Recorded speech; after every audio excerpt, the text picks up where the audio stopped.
So this is a case with facial convex, and the classification for our system is that the malocclusion with facial profile convex and skeletal originally, right?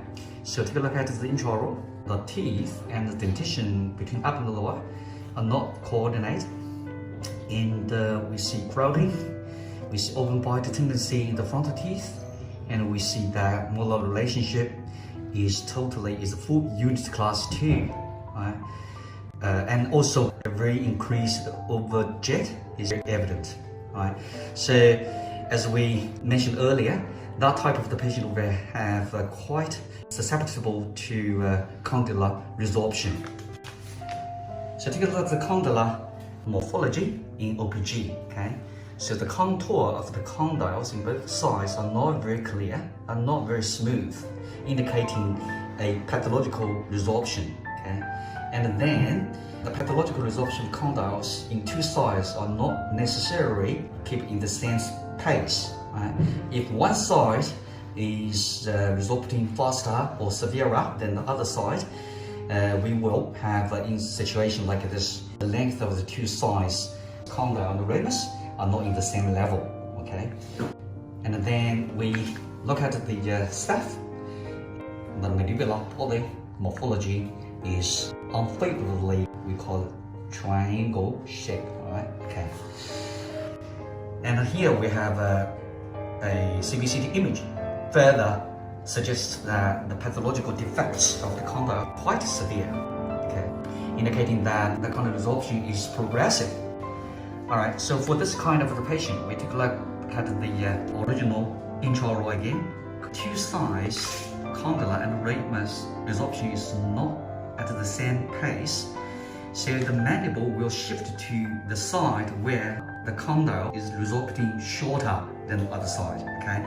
The left side condyle is shorter than the right side, so leading to mandibular deviation towards the side that the condyle is shorter.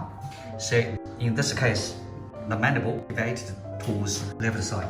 So we could see the frontal view of the facial also indicates that the chain of the mandible shifting to the left side. And then the intraoral, besides the mandibular transverse shifting, we also see that increased overjet is there, indicating that the mandible is protruded. So for this case, due to the fact that the condylar is pathologically resorpting, leading to two phenomena. One is that sagittally the mandible is protrude, and transversely the mandible is shift to one side, okay, because of the unparalleled resorption of two sides condyles. Okay, so for the treatment of this patient, we do not extract the teeth in a way that the normal case without the condylar resorption. We usually take upper 4, lower 4, upper 5, lower 5, because for the cases with condylar pathological defects, if we take the teeth out and then we doing the retraction of the dentition backward or something, it will lead to some more resorption of the condyles. It's quite risky. So SGHB version specifically designed for the treatment of this kind of patients.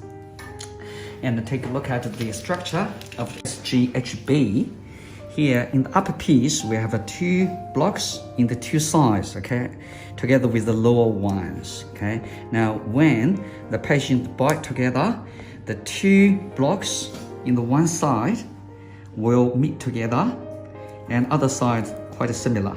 The structure of the blocks are different from those who have the SGTB. The two blocks in this version is placed alongside the buccal surface other than in the occlusal surface like SGTB, okay? So SGHB, the two blocks are placed alongside the buccal segment because of the fact that when the mandible is moved forward, there's no too much space vertically in the buccal segment, right?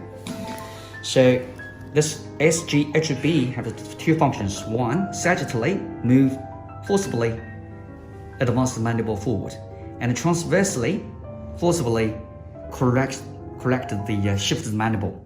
Okay, so now the placement of the SGHB is quite simple and similar to the routine clear aligner. Okay, we insert the upper piece into the dentition, right, and then we insert the lower one, and make sure that the clear aligner is being totally fit to the dentition. When the patient bite close up, we can see that blocks one side are meet very tightly together, right?